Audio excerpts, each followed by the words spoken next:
Retour à Libreville où le Premier ministre chef du gouvernement, Daniel Onaondo, a dirigé cet après-midi les travaux d'un conseil sectoriel interministériel. Plusieurs départements ministériels étaient concernés par l'ordre du jour relatif aux projets de texte qui seront soumis à l'examen du prochain Conseil des ministres. Reportage Désiré Singatadi, Patrick Demabio et Serge Eyen. Mercredi 24 septembre 2014, salle habituelle du Conseil interministériel. 15 heures, le professeur Daniel Onaondo, Premier ministre chef du gouvernement, préside le traditionnel tour de table du Conseil interministériel.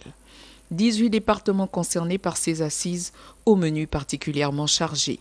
Des projets de décret pour le ministère de la Santé publique portant création d'un compte spécial pour le financement de l'investissement dans les formations sanitaires publiques, d'un projet de décret portant réorganisation des régions et des départements sanitaires pour l'essentiel, avant de faire le point sur le premier passage de la campagne nationale de vaccination contre la poliomyélite pour l'essentiel.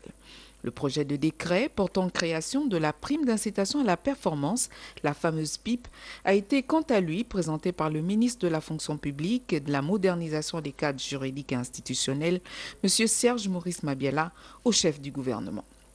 À la prévoyance sociale, un exposé sur la nécessité d'une campagne de sensibilisation sur l'importance de l'acte de naissance et des procédures de son obtention en République gabonaise.